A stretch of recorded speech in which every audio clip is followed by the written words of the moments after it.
नमस्कार बंधुरा श्री ब्लगे आपनादेर सबाइके स्वागत। आमी तनुश्री आमी आबारो नतून भिडियो निये चले एसेछि आपनादेर सामने।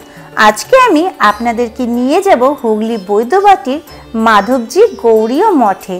एई मठे आपनारा किभाबे जाबेन, भोगेर व्यवस्था आछे किना, मठटी कखन खोले कखन बंद हय सबटाई किन्तु बोलबो आजके आमार एई भिडियोर माध्यमे। ताहले चलुन देरी ना करे बोले दिई এই মন্দিরে আপনারা কিভাবে আসবেন। আমি কিন্তু ব্যারাকপুর স্টেশন থেকেই আমি আমার জার্নি শুরু করছি। 15 টাকা দিয়ে অটো করে সোজা চলে এসেছি মনিরামপুর ফেরিঘাটে। এরপর আমি 7 টাকা দিয়ে টিকিট কেটে ফেরিঘাট পেরিয়ে আমি কিন্তু সোজা পৌঁছে গেলাম নিমাইতীর্থ মনিরামপুর ফেরিঘাটে কিংবা শেওড়াফুলি ঘাটও বলতে পারেন।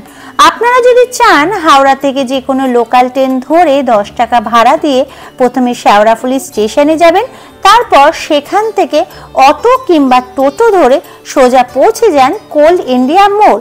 কোল ইন্ডিয়া মোড় নেমেই অপোজিটের গলির মধ্যেই কিন্তু রয়েছে মাধবজির গৌড়ীয় মঠ।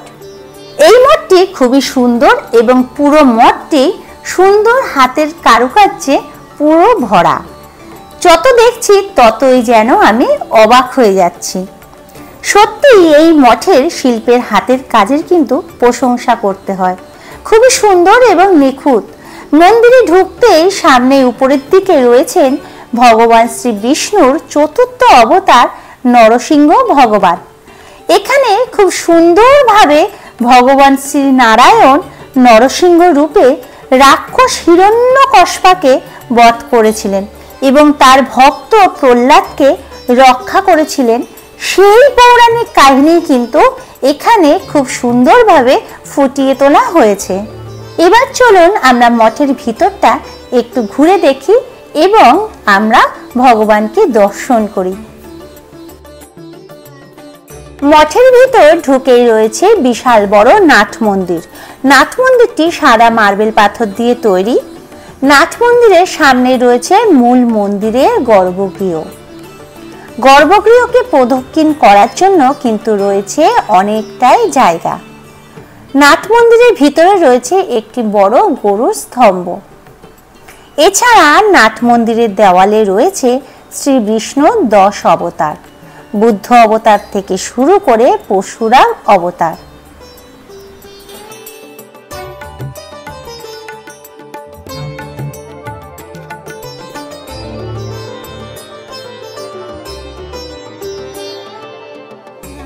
এই মঠের গর্ভগৃহটি কিন্তু বেশ সুন্দর, দেখতেই পাচ্ছেন আপনারা। মঠের মূল আরাধ্যা দেবতা হলেন গৌরনিতাই এবং রাধাকৃষ্ণের বিগ্রহ। এখন বাজে দুপুর 12:30। এখন কিন্তু ভগবানকে ভোগ নিবেদন করা হচ্ছে এবং তার সাথে রয়েছে আরতি। খুবই শান্ত নিরিবিলি পরিবেশের মধ্যে এই রকম একটা মন্দিরে কিছুটা সময় ভগবানের উদ্দেশ্যে কাটানো সত্যি কিন্তু ভাগ্যের ব্যাপার। আমার তো বেশ ভালো লাগছে, মনটা পুরো শান্তিতে ভরে গেছে এবং মাধবজির বিগ্রহকে দর্শন করে সত্যি বলছি মনটা একেবারে শান্তিতে ভরে গেছে এবং চোখটা পুরো জুড়িয়ে গেল।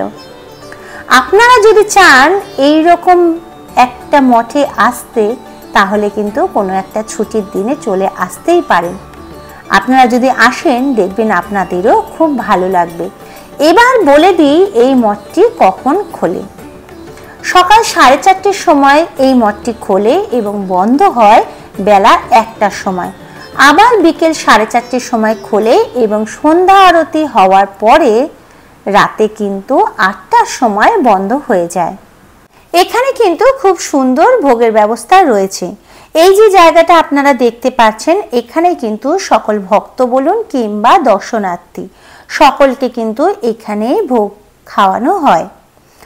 আপনারা যদি চান সকাল 10টার মধ্যে কুপন কেটে বেলা 1টার সময় কিন্তু ভোগ প্রসাদ গ্রহণ করতে পারেন। এখানে ভোগ প্রসাদের কুপন মূল্য 100 টাকা। 100 টাকার বিনিময়ে আপনারা কিন্তু পাবেন মাধবজির অনেক রকম পদের ভোগ প্রসাদ। আজকে ভোগ প্রসাদে রয়েছে ভাত, ডাল, 5 রকম ভাজা, শুক্তো, ছানার কোপ্তা, 5 মিশালি তরকারি এবং সবশেষে অমৃত পায়েস।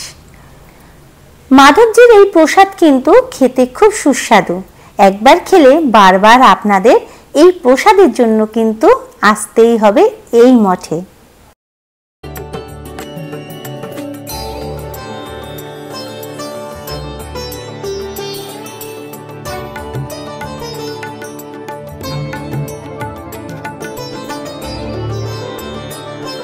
আজকের মতো তাহলে এই ভিডিওটি এখানেই শেষ করব। যদি আপনাদের ভালো লেগে থাকে তাহলে একটা লাইক করবেন, শেয়ার করবেন এবং যারা নতুন বন্ধুরা আছেন, যারা এখনো আমাকে সাবস্ক্রাইব করেননি, তারা একটা সাবস্ক্রাইব করে আমাকে ভালোবাসা দেবেন। সকলে সুস্থ থাকবেন, ভালো থাকবেন। আবার দেখা হবে নতুন কোনো ভিডিওতে। তাহলে আজকের মতো টাটা।